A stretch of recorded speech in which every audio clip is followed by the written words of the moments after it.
kemurahan Tuhan boleh melayakan kita ada hari ini. Kemurahan Tuhan boleh berlaku atas kehidupan kita sampai detik hari ini.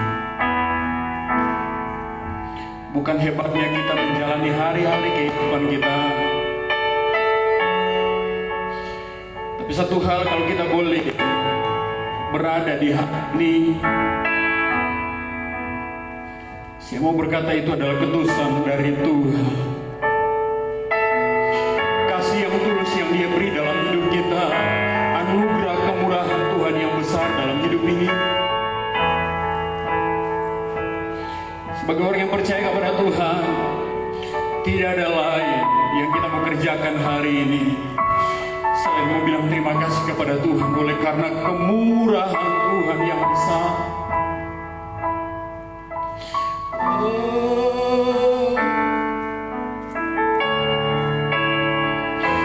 Kami tak dapat balas kebaikan-Mu,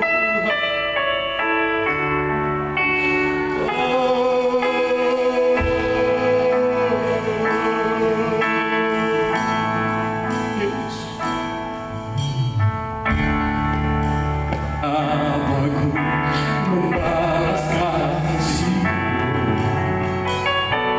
Dia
Kami tahu Tuhan terlebih dahulu memberi yang terbaik dan terindah dalam setiap kehidupan kami.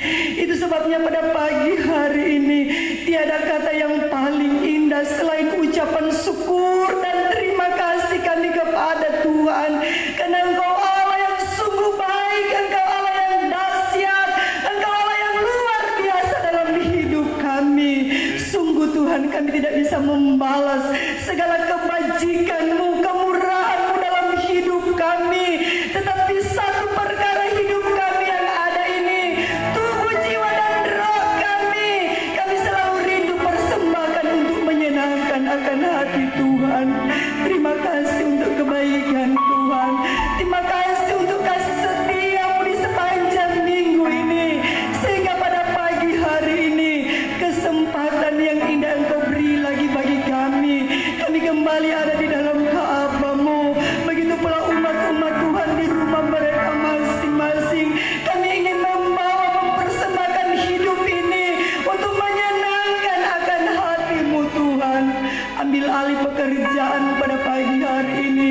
Dari awal sampai akhir kami taruh ke dalam tangan Tuhan. Roh Kudus berkarya dan berencana di tempat ini. Biarlah ibadah kami pada pagi hari ini jadi seturut kehendak Tuhan. Kami mohon Engkau hadir bersama dengan kami pada pagi hari ini. Segala intimidasi, kuasa kegelapan, kuasa setan yang coba-coba mau menghalangi ibadah kami pada pagi hari ini, kami satukan iman kami. Kami tolak, patahkan, hancurkan hanya di dalam nama Yesus. Darah Yesus berkuasa. Roh Allah berikan kebebasan bagi kami semua untuk memuji dan menyembah Engkau. Terima kasih Bapa yang baik.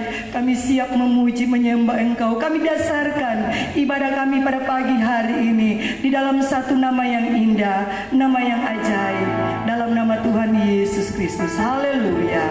Amin. Ya Tuhan, Bapak Ibu silakan duduk. Haleluya. Saudara, hari-hari ini ya kita tahu bersama dunia begitu menakutkan. Tapi satu hal saya mau berkata bahwa kalau hari ini penyertaan Tuhan sempurna dalam hidup kita, amin.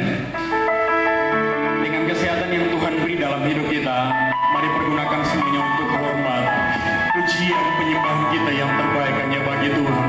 Mari semua bangkit berdiri, saudara. Pergunakan kesehatan yang Tuhan beri dalam hidup kita untuk mempermuliakan nama Tuhan. Mari sama-sama dengan pemusik, pakai tanganmu untuk mempersembahkan yang terbaik. Tepukkan tangan kita, nama Tuhan dipuji, dimuliakan. 1, 2, 3, haleluya. Semua bangkit berdiri, haleluya. Kita punya Tuhan yang hebat, yang luar biasa. Aku menang kebesaran-Mu dan tak tertanding kekuatan Tuhan. Kau segala hidupku,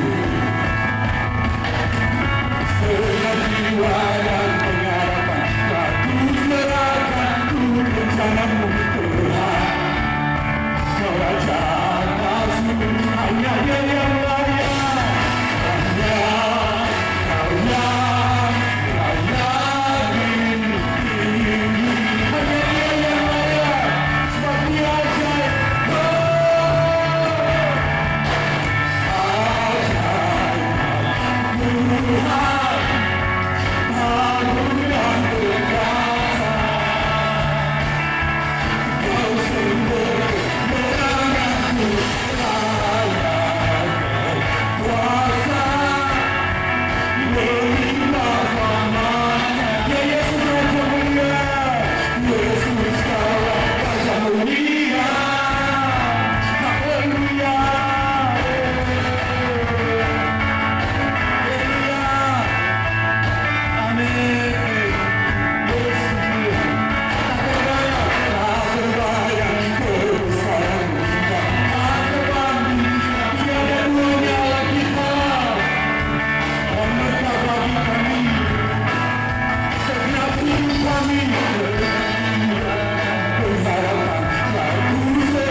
dalam hidup kita.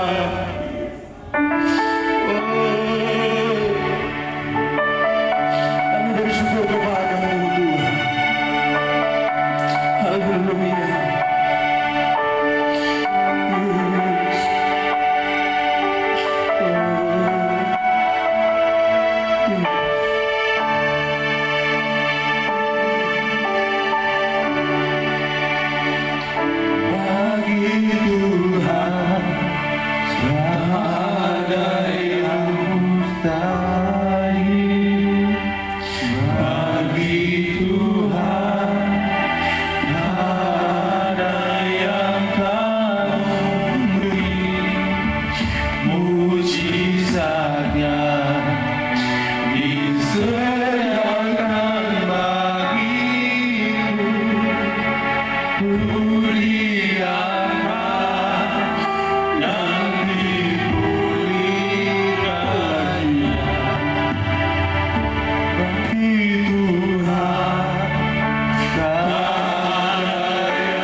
tidak pernah berubah ya Tuhan. Apa yang mustahil bagi kami manusia, yang tidak ada harapan bagi kami itu berharap. Tapi bagi Tuhan tidak ada satu pun yang tidak Tuhan bisa kerjakan dalam hidup kami.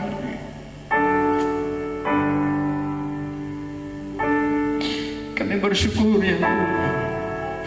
Kerjakan itu dalam hidup kami Tuhan. Kerjakan kesembuhan dalam hidup kami. Kerjakan pemulihan dalam rumah tangga kami.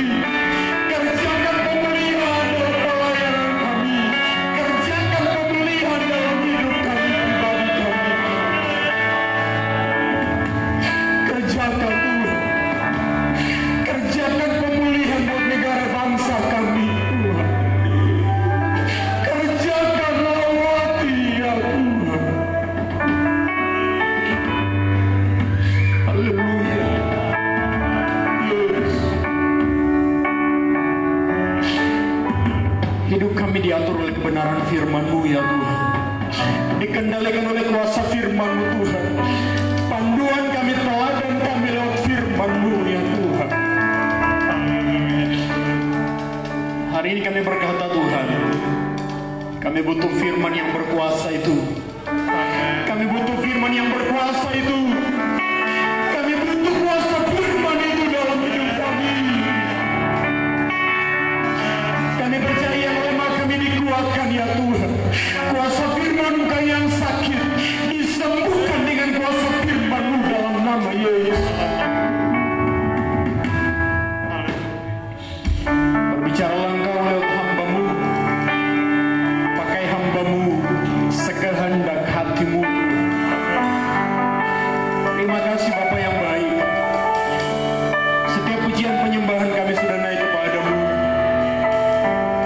Setiap pujian sembah kami sudah naik di hadirat Tuhan. Kami bersyukur kepada-Mu. Sebentar kami akan bawa korban persembahan dalam nama Yesus.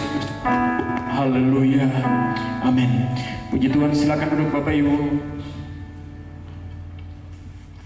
Sebelum kita dengar firman Tuhan, kita akan bawa korban persembahan yang pertama.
Puji Tuhan.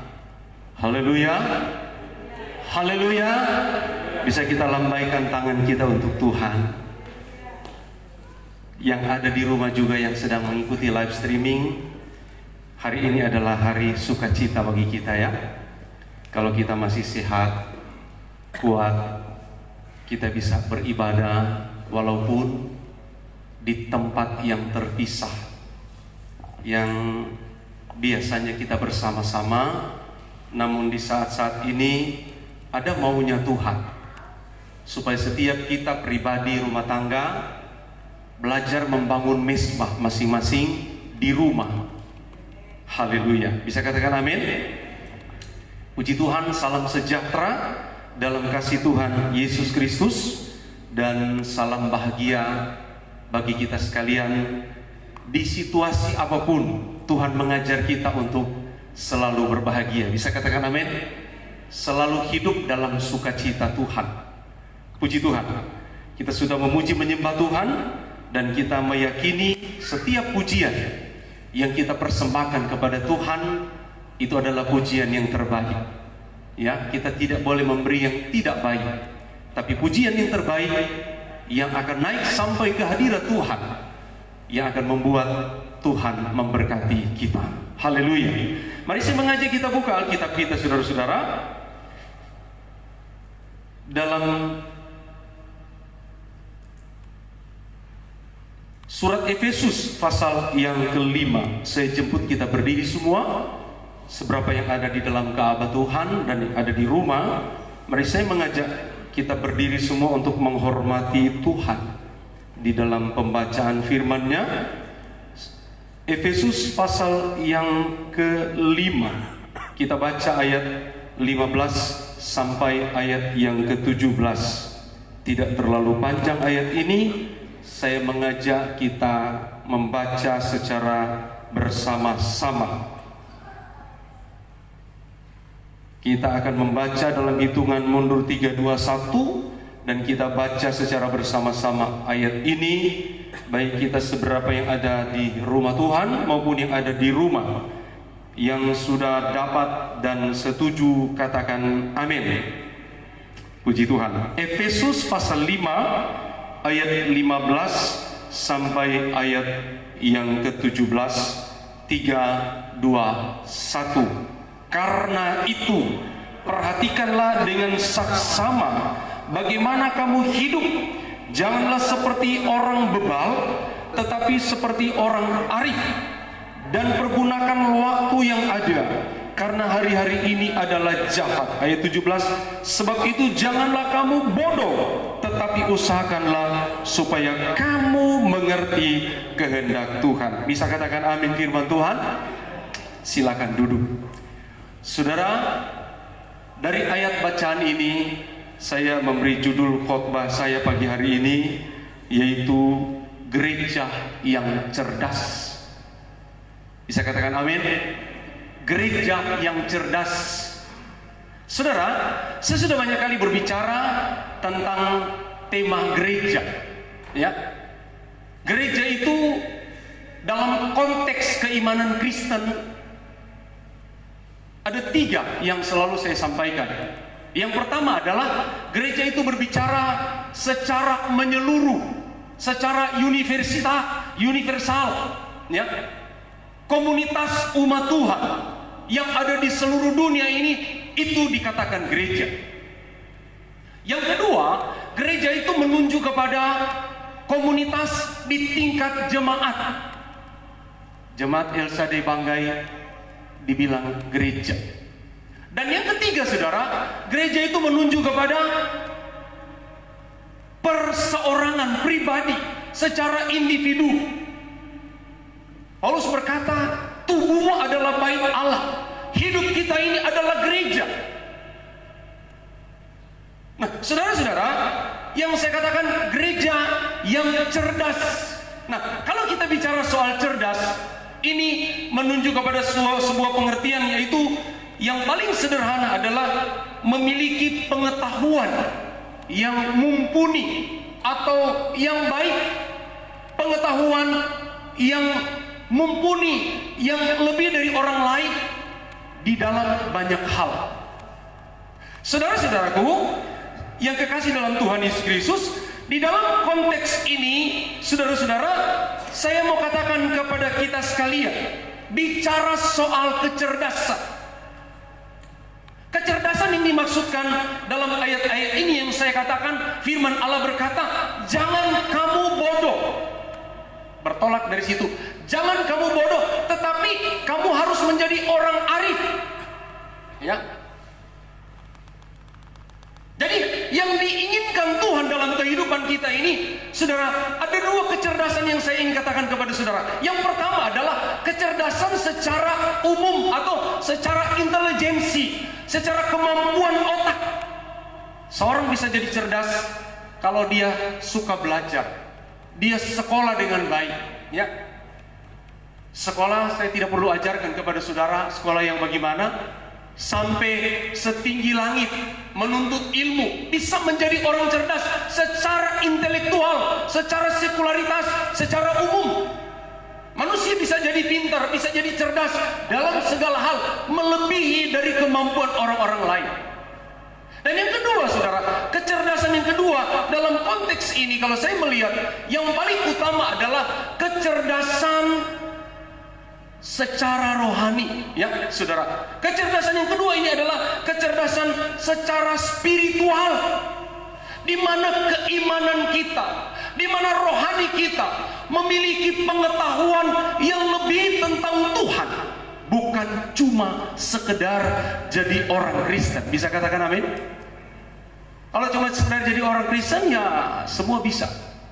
Tetapi yang dimaksudkan oleh Paulus di sini, dia katakan, jangan kamu bodoh. Kita harus menjadi orang arif. Arif itu, saudara, kalau saudara buka dalam Kamus Besar Bahasa Indonesia, itu orang pintar, orang yang punya pengetahuan baik.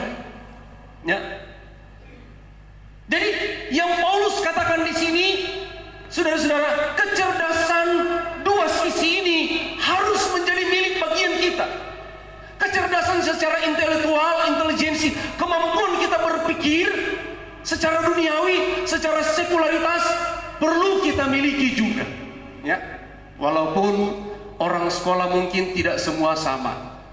Ada yang cuma sampai SD, ada yang cuma sampai SMP, ada yang lebih tinggi lagi sampai SMA, ada yang lebih tinggi lagi sampai perguruan tinggi. Walaupun saudara, seseorang mungkin tidak mencapai perguruan tinggi, tetapi dia bisa memiliki kecerdasan secara intelektual yang baik, saudara. Banyak ditemukan orang seperti itu. Dan kemudian kecerdasan secara spiritual. Dua kecerdasan ini harus dimiliki oleh gereja, saudara. Berbawaan itu, berdampingan, ya. Kita pintar secara duniawi, kita juga pintar secara pengetahuan tentang Tuhan. Kita tahu apa maksud Tuhan, apa rencana Tuhan dalam hidup ini. Itu adalah kecerdasan secara rohani, secara spiritual. Itulah yang Paulus katakan dalam ayat ini, hendaklah kamu mengerti kehendak Tuhan. Jangan kamu bodoh, tetapi mengerti kehendak Tuhan. Itu adalah kecerdasan, kemampuan dalam sisi spiritual.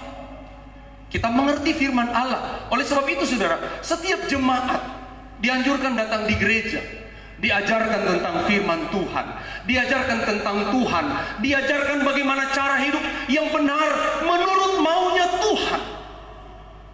Lalu kita bertanya, apa perlunya? Kenapa kita harus menjadi cerdas? Kita harus gereja harus menjadi pintar, menjadi pandai, memiliki pengetahuan yang banyak, baik tentang firman Allah, tentang Tuhan, bagaimana maunya Tuhan dalam hidup ini, maupun secara intelektual, secara pengetahuan dunia. Kita juga tidak boleh bodoh tentang situasi dunia. Kenapa, saudara? Kalau kita lihat dalam Alkitab, ada sebuah sejarah. Saudara, Hosea 4 ayat 6 saya bacakan. Hosea 4 ayat 6 yang menjadi titik tolak di sini. Namun kita baca semua satu ayat ini. Hosea 4 maksud saya ayat 6. Hosea 4 ayat 6. Umatku binasa karena tidak mengenal Allah. Karena engkaulah yang menolak pengenalan itu, maka aku menolak engkau menjadi imamku. Dan karena engkau melupakan pengajaran Allahmu, maka aku juga akan melupakan anak-anakmu. Umatku binasa. Garis bawahi, firman Allah tegas berkata, umatku binasa karena tidak mengenal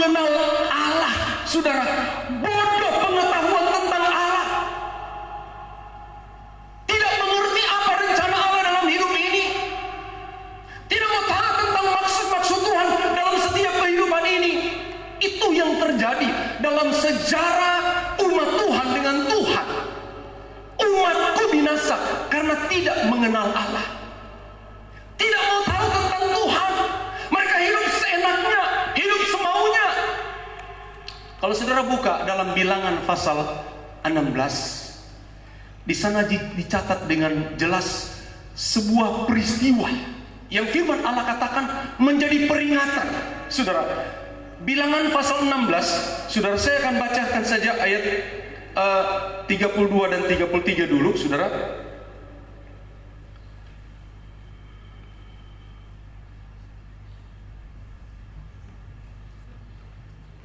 Bilangan pasal 16 ayat 32 dan 33. Firman Allah berkata, nanti saudara baca di rumah, dia punya set selanjutnya dari ayat 19 sampai ayat 49 ini, saudara.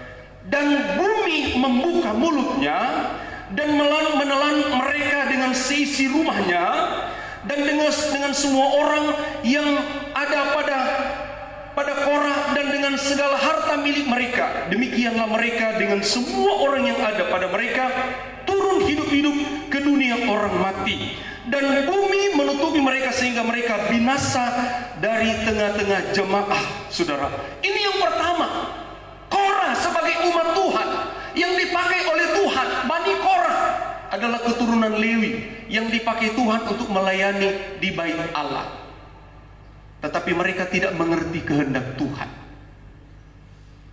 Bodoh tentang Tuhan sehingga mereka melawan pimpinan. Dan Alkitab mencatat bahwa mereka ditelan oleh bumi, saudara. Nah, yang berikut saudara kita lihat di dalam ayat yang ke-35. Lagi keluarlah api berasal daripada Tuhan, lalu membakar habis ke 250 orang yang mempersembahkan ukupan itu, orang-orang yang melawan Tuhan. 250 orang binasa karena bodoh. Tidak tahu apa maksud Tuhan. Mereka hidup dengan sembarang, mereka semena-mena, ya. Itulah sebabnya jemaat kita diajar tentang firman Allah, tentang kebenaran, supaya kita tahu kehidupan kita, apa yang kita harus lakukan, apa yang tidak boleh kita lakukan. Dan yang terakhir, saudara, ayat yang ke-49, masih di pasal 16 ini, Bilangan 16. Dan mereka yang mati kena tulah itu ada 14.700 orang banyaknya, belum terhitung orang-orang yang mati karena perkara Korah. Saudara, orang yang tidak mengerti kehendak Tuhan 14.700 dicatat. Kalau kita tidak mengerti dengan kehendak Tuhan di akhir zaman ini, kita bodoh dengan maksud Tuhan, dengan apa yang sedang terjadi di saat-saat ini, maka kita pun akan seperti itu. Jadilah gereja yang cerdas. Bisa katakan amin? Jadilah anak-anak Tuhan yang tahu tentang apa yang sedang terjadi saat-saat ini. Itulah sebabnya di dalam Mazmur 90 ayat 12, Musa sebagai pemimpin berdoa kepada Tuhan supaya Tuhan berikan hati yang bijaksana. Artinya hati yang bisa mengerti apa maunya Tuhan dalam hidup ini. Banyak kali kita tidak paham kehendak Tuhan. Banyak kali kita suka hidup menurut mau kita sendiri. Musa sampai berbuat salah. Kenapa? Bangsa Israel, umat Tuhan adalah umat yang bebal, tidak takut Tuhan. Orang yang cerdas, orang yang tahu firman Allah, orang yang hidup dididik oleh firman Allah, pasti dia akan menjadi umat yang takut akan Tuhan. Hidup menurut kehendak Tuhan. Kalau kita sudah belajar ilmu, maka ilmu itu akan berguna bagi kita. Kita belajar firman Allah, maka firman Allah itu akan berguna bagi kita. Bisa katakan amin? Nah, saudara-saudara, di dalam ayat bacaan kita tadi, dalam ayat 15, saya baca ulang Efesus pasal 5 tadi. Karena itu, perhatikanlah dengan seksama bagaimana kamu hidup. Janganlah seperti orang bebal, tetapi seperti orang arif. Jangan bebal. Perhatikan dengan seksama, artinya lihat baik-baik diri ini. Jangan jadi orang bebal. Orang bebal itu, saudara, dalam konteks Alkitab sudah diajar, tapi tidak mau dengar. Berulang-ulang kali diajar. Bebal dengan bodoh berbeda, saudara. Ya. Bebal itu orang yang tidak mau menerima pengajaran. Firman Allah katakan jangan jadi seperti itu. Ya. Kalau bodoh, dia belum tahu. Ketika diajar 1 tambah 1 2 dia tahu, saudara. Ya. Diajar 10 kali 10 100 dia tahu. Tapi kalau bebal, dia tidak mau tahu. Jangan, firman Allah katakan, janganlah seperti orang bebal, tetapi seperti orang arif. Ayat 16. Dan pergunakanlah waktu yang ada, karena hari-hari ini adalah jahat. Dan ayat 17. Sebab itu, janganlah kamu bodoh, tetapi usahakanlah supaya kamu mengerti kehendak Tuhan. Saudara-saudara, apa relevansi dari firman Allah ini, dari ketiga ayat yang saya bacakan pagi hari ini? Apa relevansi dalam kehidupan kita di saat-saat ini? Kalau saya mengambil kalimat dalam ayat 16, dia katakan hari-hari ini adalah jahat. Benar, saudara, ya. Hari-hari ini adalah jahat, saudara. Artinya saat ini dunia sedang menuju kepada kehancuran. Mungkin kalau bilang dunia menuju kepada kehancuran, saudara melihat ini bumi ini tapela-pela. Akan jadi seperti itu. Akan menuju ke sana. Tapi sekarang saudara tahu, perekonomian dunia ini sedang hancur. Perekonomian dunia sedang hancur. Bukan cuma Indonesia, bukan cuma satu negara, seluruh dunia ini. Ini adalah tanda-tanda kehancuran dari dunia ini, tanda-tanda kekacauan. Awal mula bencana itu adalah hancurnya ekonomi satu negara. Kalau ekonomi, perputaran nilai tukar itu sudah kacau, maka itu menunjukkan kehancuran sebuah negara. Nah, ini bukan cuma satu negara, saudara, seluruh dunia. Amerika Serikat saja itu sudah mulai menyerah, ya. Saudara, orang-orang yang punya uang sudah mulai menyerah. Bukan main. Berapa dana yang harus dikeluarkan untuk mengatasi situasi ini? Belum ditahu sampai berapa. Indonesia, ya, mengalami keuangan negara sudah mulai mengalami minus. Untuk menanggulangi wabah pandemi virus corona ini, 400 triliun dikeluarkan. Apakah itu cukup? Belum tentu, saudara. Kehancuran terjadi. Dunia mulai mengalami kehancuran. Kehancuran di bidang apa lagi, saudara-saudara? Di situasi keamanan. Situasi sekarang ini, saudara, Indonesia hanya menetapkan, awalnya itu adalah social distancing, kemudian physical distancing. Sekarang Indonesia membuat ketegasan untuk lebih mempercepat, memutus mata rantai dari penyebaran virus corona ini dengan sebuah aturan PSBB, ya, pembatasan sosial berskala besar. Itu sudah lebih ketat lagi, ya. Nah, dengan diberlakukan seperti ini, saudara, di beberapa tempat mulai terjadi krisis keamanan, ya. Ada beberapa video yang dikirimkan kepada saya, saudara-saudara, orang lagi mau tunggu berbelanja di minimarket atau di tempat belanjaan kecil. Ada orang datang bawa sepeda motor, merampok, ditarik secara paksa, terlempar pemilik tasnya. Orang yang baru keluar mobil, ya, entah ke dia mau keluar kota atau dia baru turun dari mobil, ada ransel di belakang, ada sepeda motor, dia datang langsung dicapret, terlempar, terguling-guling, saudara. Kejahatan mulai terjadi. Situasi ini menunjukkan bahwa dunia ini sudah jahat dan sedang menuju kepada kehancuran. Saya katakan tadi, kehancuran moralitas, ya. Saudara, saya mengikuti berita-berita dari YouTube bahwa di Jakarta akan ada aksi besar-besaran, ya. Aksi besar-besaran yang mempunyai mata rantai yang terhubung dengan, saudara, teroris. Ada sebuah video yang masuk sama saya dari istri saya, saudara, teroris Salah satu bagian mereka ada di Poso sekarang. Dan kemudian saya coba memposting komunikasi dengan anggota MD. Ketua MD bilang memang mereka ada di hutan 5-10 orang. Tetapi simpatisan mereka ada di kota-kota dan di desa-desa, di kampung-kampung. Mereka iris orang seperti, dan mereka membuat komitmen mereka akan gulingkan ini pemerintahan Togut atau pemerintahan yang sekarang ini sudah. Luar biasa situasi sekarang ini. Apa tidak jahat? Ya. Begitu saya posting, saya komunikasi dengan anggota MD, saudara-saudara mereka bilang kita berdoa saja. Doakan bangsa ini. Semoga Tuhan mendengar doa kita dan memulihkan bangsa ini. Saya mengambil kalimat ini, hari-hari ini adalah jahat. Situasi yang tidak bisa terkendali lagi.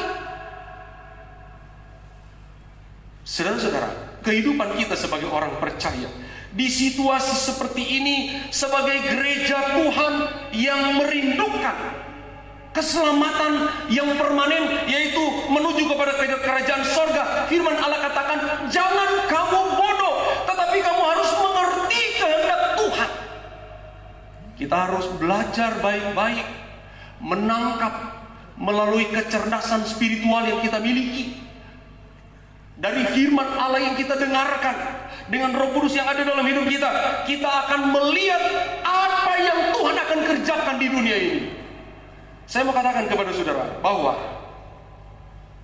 pandemi corona bukan sekedar virus yang beredar-edar yang saat ini yang sudah membunuh sekian banyak manusia.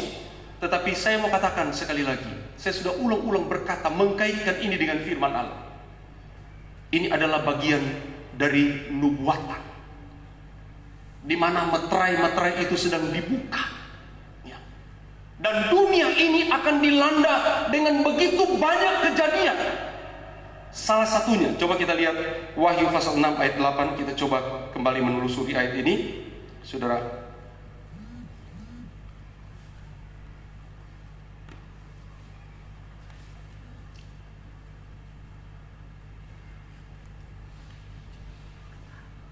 Wahyu pasal 6 ayat 8. Kita perhatikan ayat ini. Dan aku melihat sesungguhnya ada seekor kuda hijau. Kuda hijau kuning, dan orang yang menungganginya bernama Maut.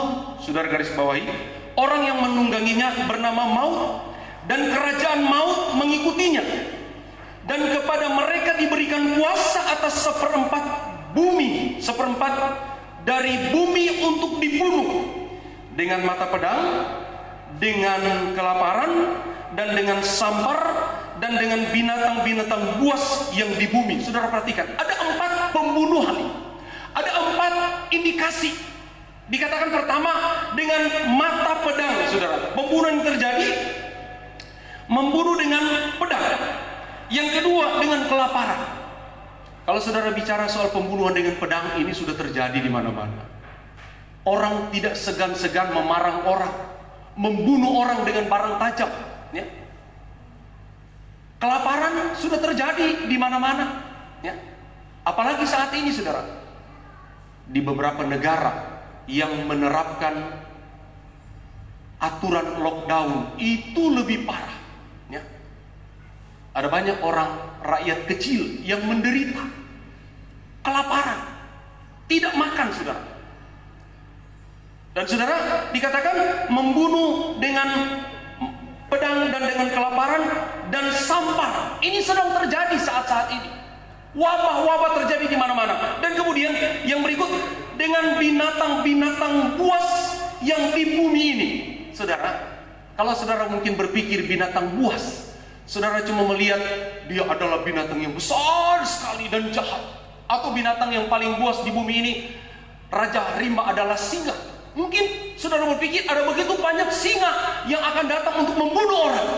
Tapi saya membuat sebuah analisa. Saudara, kita salah berpikir, ya. Bukan binatang besar yang akan turun membunuh manusia. Dikatakan tadi seperempat dari bumi untuk dibunuh. Seperempat dari bumi. Saudara, mungkin saya katakan sekali lagi, akan ada binatang besar sekali. virus, ya, cuma kecil dia, tetapi dia punya tingkat penyebaran yang begitu besar. Saudara bayangkan, satu negara saja dalam sekejap. Saya ada mencatat itu Amerika sekarang ini sudah, Amerika termasuk, boleh dibilang Amerika di situasi ini ya menjadi epicentrum dari penyebaran COVID, termasuk epicentrum, entah dia nomor 1 atau nomor berapa. Dan saudara, ada 614.000 orang yang sudah terinfeksi, dan yang sudah meninggal itu, saudara, angka kematian mencapai 26.064. Ini berita beberapa hari lalu yang saya copy, ya, saudara. Saya tidak tahu sekarang ini sudah berapa. Baru satu negara sudah ribuan, Italia belum, dan beberapa negara yang lain belum, saudara. Indonesia masih paling kecil, baru 500-an, 400-an kemarin saya lihat yang meninggal, ya. Yang sudah sembuh sudah 500. Bumi akan musnah. Saudara, jangan berpikir, saya katakan tadi, dengan binatang buas yang besar-besar. Tetapi kalau saya melihat ada sebuah indikasi, ya, ada sebuah indikasi, inilah penggenapan firman Allah. Kalau singa datang dibanggai, dilepas 100 ekor, orang masih bisa baku bunuh, saudara. Masih 1 kali 1 mungkin, ya, 1 lawan 1. Tapi kalau ini, saya melihat, seperti saya katakan, ada indikasi, adalah sebuah penggenapan di mana Tuhan sedang melakukan sesuatu untuk dunia ini. Kalau kita sebagai anak-anak Tuhan tidak memiliki kecerdasan, baik secara rohani kita, secara saudara-saudara spiritual, maupun kecerdasan secara universal atau kecerdasan secara intelijensi pikiran kita, dengan melihat kondisi dunia ini, kita tidak tahu apa yang terjadi.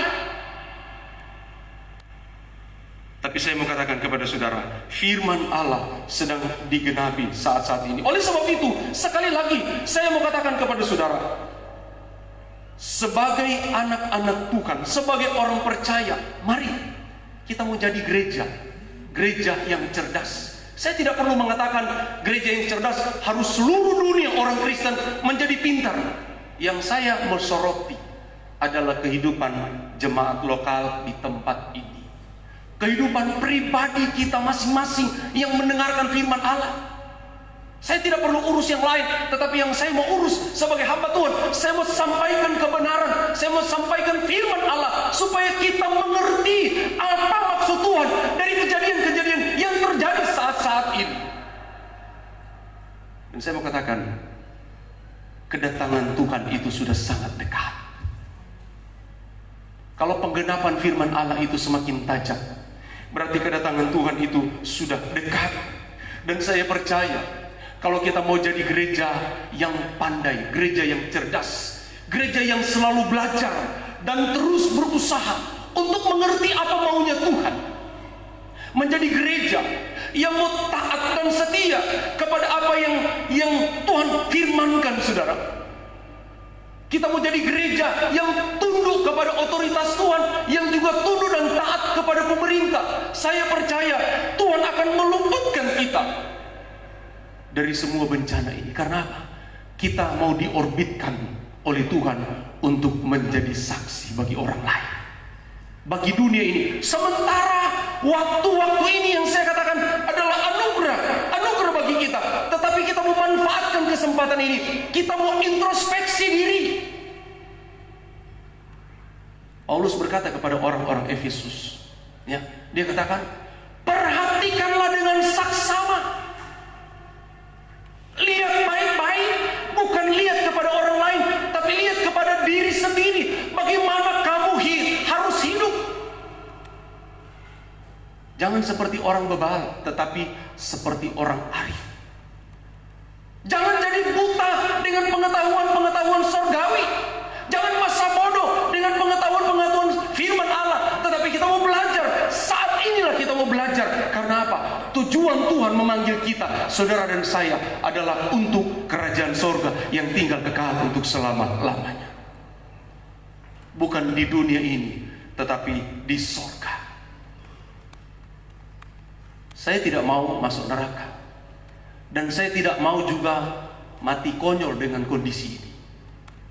Makanya mari kita coba menjadi anak Tuhan yang dengar-dengaran, yang taat kepada Tuhan.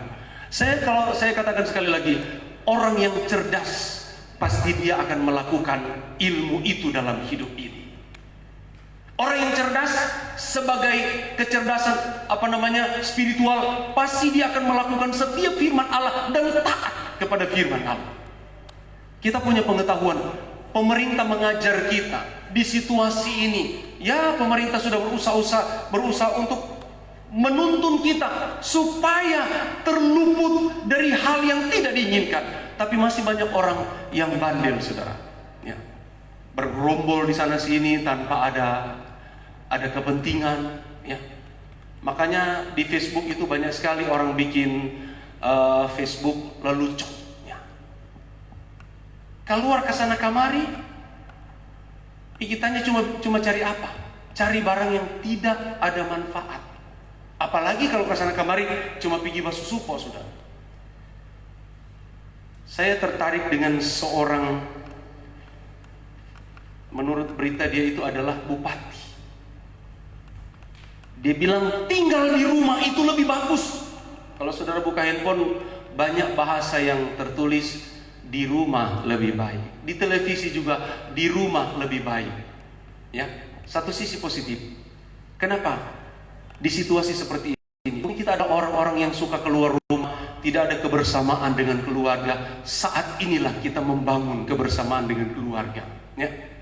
Yang masih lengkap ada suami istri anak-anak, yang tidak lengkap ada anak-anak cucu. Ya. Saudara-saudara bisa membangun situasi yang lebih baik. Ya. Itu pemerintah itu entah di mana dia itu. Dia bilang, kalau kamu tidak tinggal di rumah, nanti kamu akan tinggal di rumah sakit. Kenapa? Kalau sudah terinfeksi berat, diisolasi, dibawa di tempat-tempat tertentu atau di rumah sakit, di karantina, diobati. Kalau dokter tidak mampu, maka tinggal yang ketiga adalah tinggal kenangan, dia bilang. Tinggal nama. Artinya dipanggil Tuhan karena corona. Gara-gara corona, tinggal di rumah sakit, tinggal kenangan. Toro mau pilih yang mana? Ya. Tentu orang mau pilih tinggal di rumah, cuy. Di rumah kita bisa ada kesempatan duduk berdoa, membaca firman Allah, ya. Daripada kita ke sana kemari, ya bolehlah refreshing di tempat-tempat yang tidak beresiko. Ya.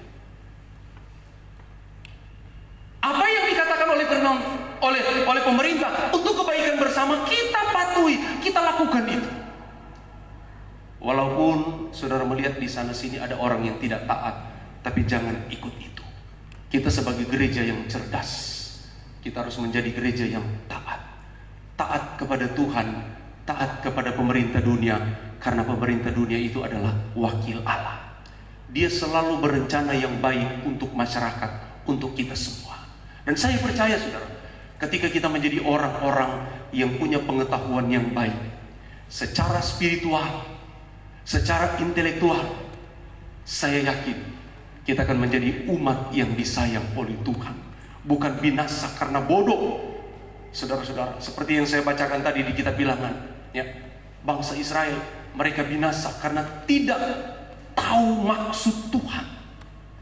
Tapi kita yang masih mendengarkan firman Allah, baik yang ada di tempat ini maupun yang ada di rumah masing-masing, kita mau belajar. Dengar baik-baik itu firman Allah. Dengar baik-baik itu ketentuan-ketentuan. Dengar baik-baik apa maksud Tuhan dalam hidup ini. Dan jadilah anak Tuhan yang cerdas, yang taat, setia melakukan segala kehendak Tuhan. Maka saya percaya tujuan iman kita adalah surga menjadi bagian kita. Mari kita tunduk kepala.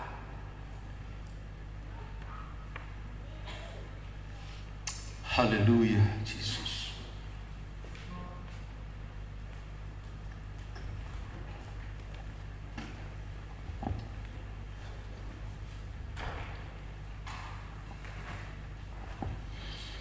Saya mau katakan kepada saudara, hari ini jika Tuhan masih beri waktu kita untuk dapat beribadah, untuk mencari Tuhan, ini adalah anugerah terbesar bagi kita.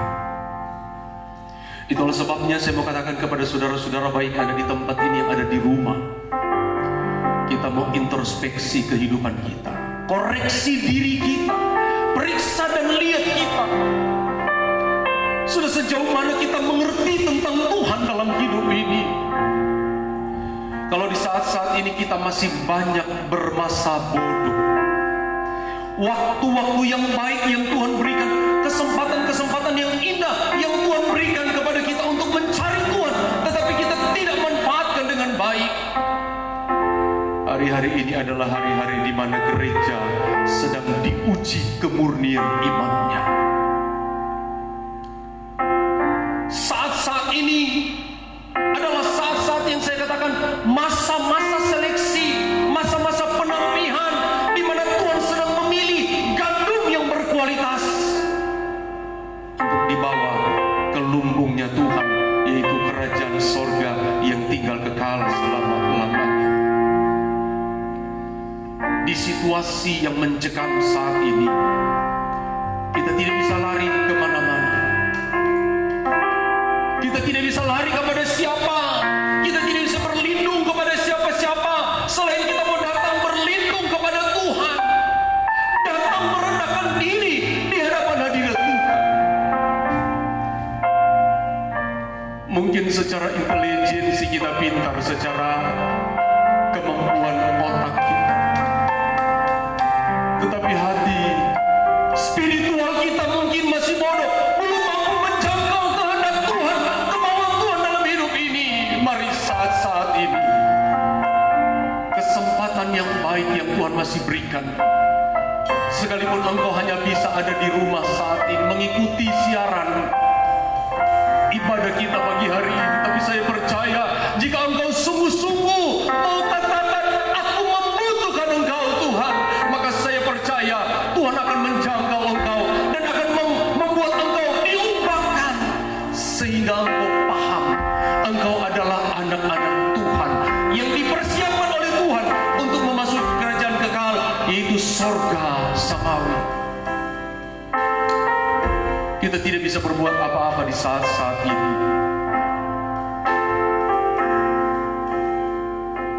Selain hidup kita membawa kepada Tuhan. Mari kita nyanyikan pujian ini, ku tak dapat jalan sendiri. Ku tak dapat jalan sendiri. Kita berdiri semua yang ada di tempat ini, yang ada di rumah. Kita berdiri semua. Biarlah pujian ini menjadi sebuah pernyataan kita kepada Tuhan, bahwa aku belum paham tentang Engkau, tetapi hari ini aku berkata kepadamu Tuhan, aku tidak dapat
Tuhan, sebagai warga negara Indonesia, sebagai rakyat yang baik, yang takut akan Tuhan, kita perlu terbeban untuk bangsa kita ini.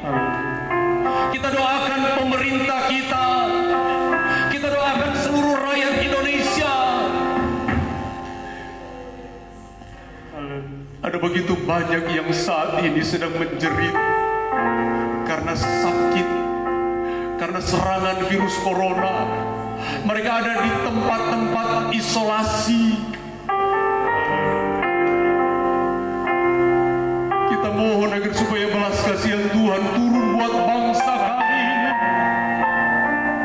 Kita mengangkat tangan kita kepada Tuhan, memohon agar supaya Tuhan menurunkan rahmat-Nya yang besar bagi bangsa kami ini. Kami mohon kepada-Mu Tuhan. Kami mohon kasih sayang buat bangsa ini. Tuhan, ampunilah bangsa kami jika ada salah dan dosa. Ampunilah pemerintah kami jika ada pelanggaran, ada hal-hal yang tidak berkenan. Ampunilah kami hamba-hamba-Mu dan umat-umat-Mu. Jika kami tidak setia kepada Tuhan, Tuhan ampuni kami. Dan Tuhan, kedangkan tangan-Mu untuk negara kami Indonesia ini. Biarlah kuasa-Mu dinyatakan buat negara kami Indonesia ini. Biarlah Tuhan bekerja dengan mujizat-Nya di dalam nama Yesus. Biarlah Tuhan yang menghadik, Tuhan yang menghalalkan semua pandemi virus corona ini. Negara kami boleh dipulihkan oleh Tuhan. Haleluya. Di tengah-tengah situasi seperti ini ada begitu banyak rakyat yang tidak punya apa-apa, yang hidup berkekurangan. Di antara mereka mungkin ada umat-umat-Mu. Biarlah Tuhan lawat mereka, jangkau mereka Tuhan. Cukupkan apa yang mereka butuhkan dan mereka perlukan. Dan kami percaya Tuhan, ada mujizat besar akan terjadi di Indonesia. Kami percaya Tuhan, ada penuaian jiwa-jiwa yang baru akan terjadi. Ada begitu banyak orang yang akan percaya, berseru kepada nama Tuhan, meminta pertolongan kepada Tuhan. Terima kasih Tuhan. Terima kasih Yesus. Ku tak dapat jalan sendiri.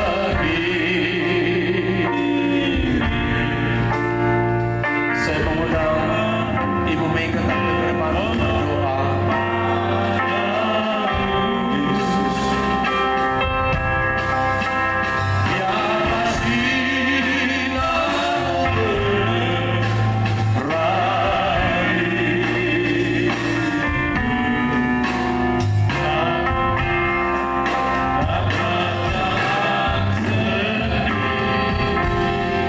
Haleluya Yesus. Tanpa Engkau Tuhan, kami tidak mampu berbuat suatu apapun Tuhan. Karena kami menyadari Tuhan, siapakah kami ini yang tidak selebih dari segumpal tanah liat juga adanya Tuhan.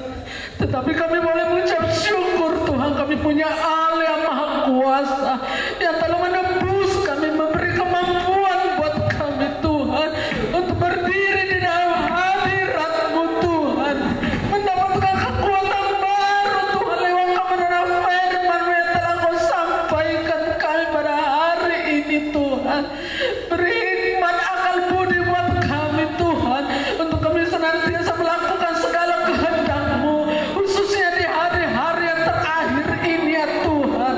Biarlah kami tahu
akan memberi persembahan yang kedua untuk ibadah kita pada hari ini.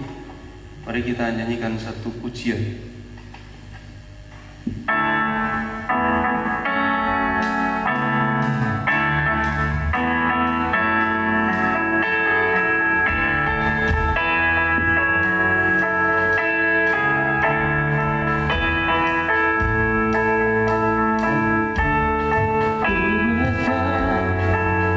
Lebih kuat dari dosa, kasih yang menanggunganku, amankan dan pulihkanku,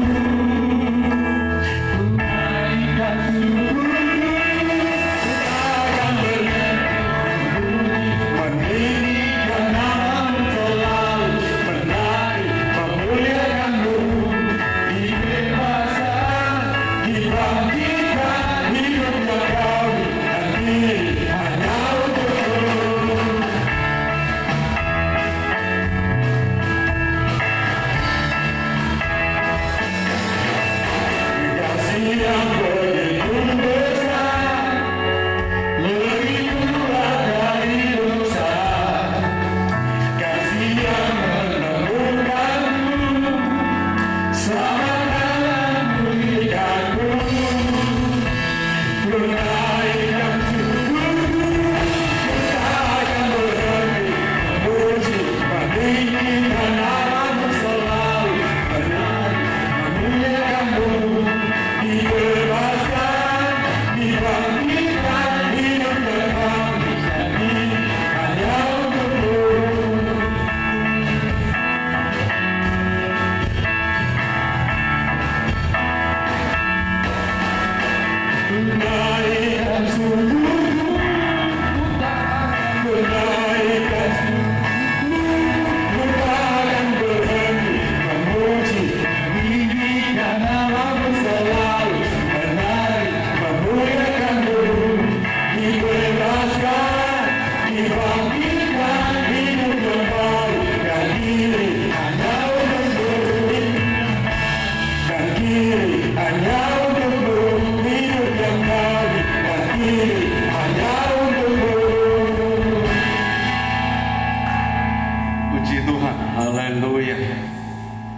Pujian yang luar biasa, walaupun saya tidak tahu, tapi singersnya semangat sekali.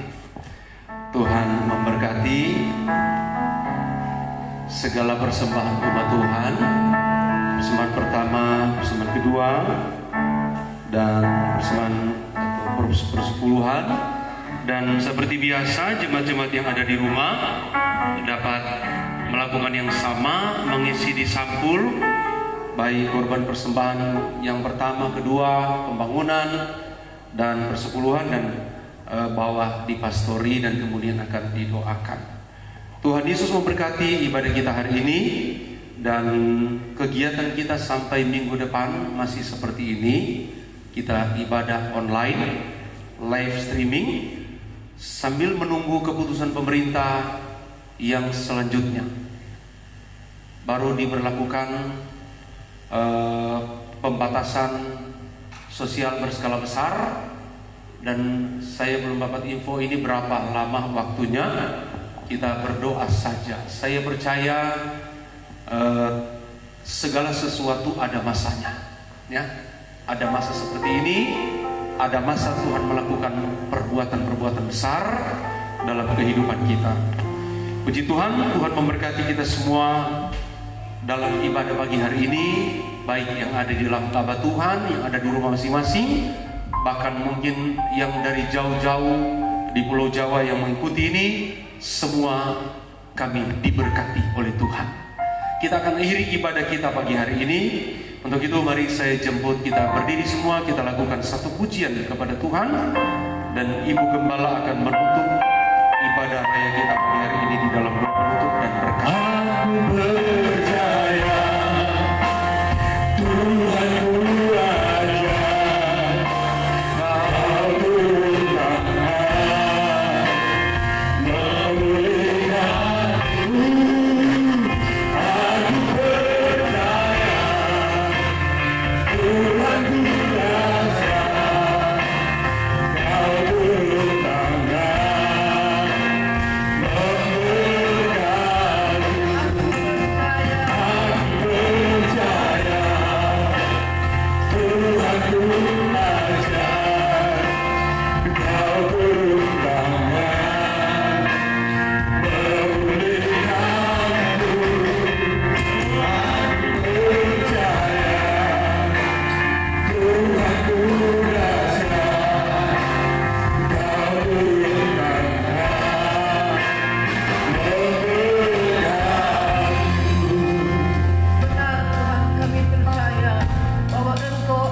Allah yang ajaib akan memulihkan seberapa kami yang ada, baik yang ada di rumah maupun kami yang ada di gereja.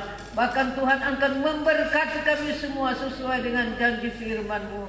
Sebab itu berikan kemampuan bagi kami melakukan firman-Mu, sehingga kami tetap teguh di dalam Engkau dalam menghadapi segala situasi yang kami hadapi pada hari-hari ini.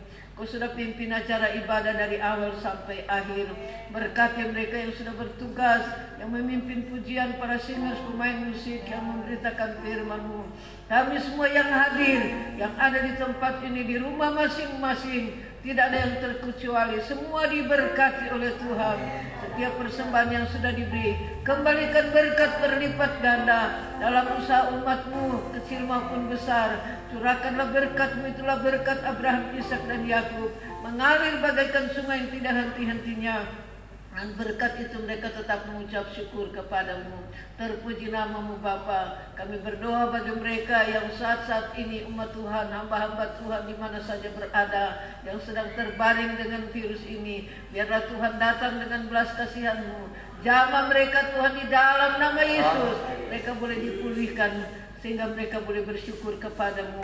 Juga kami berdoa buat negara dan bangsa kami Indonesia. Pimpin negara kami, Bapak Presiden, wakilnya, para menteri kabinetnya, sampai di provinsi, daerah, kabupaten. Biarlah Tuhan beri hikmat bagi mereka. Biar mereka takut akan Engkau. Mereka mampu membawa negara kepada negara yang adil dan makmur, aman, sentosa. Bahkan mereka boleh melihat keajaiban Tuhan di dalam nama Yesus. Biar negara kami boleh diberkati oleh Tuhan, dipulihkan oleh Tuhan, sehingga kami sama-sama boleh memuliakan Engkau. Terima kasih Bapa di surga buat segala kebaikan-Mu. Umat-umat-Mu akan kembali ke tempat masing-masing. Bahkan yang ada di rumah masing-masing, Tuhan juga lindungi, pelihara mereka. Berkati mereka setiap saat, setiap waktu, setiap hari. Tuhan ada bersama dengan mereka, sehingga kesehatan, kekuatan tetap terjamin oleh kasih dan kemurahan Tuhan. Kita menerima berkat dari Tuhan. Kekasih-kekasihku, mari kita kembali ke tempat masing-masing dengan membawa berkat, nikmat, rahmat dari Allah Bapa, cinta, kasih sayang, sukacita, damai sejahtera dari Yesus Kristus, persekutuan dan pengentaran, perlindungan, bimbingan, kuasa Allah Roh Kudus menyertai kami semua di siang hari ini sampai Tuhan Yesus datang pada kali yang kedua. Di dalam nama Yesus kami akhiri ibadah kami. Haleluya.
Satu, G, main DJ.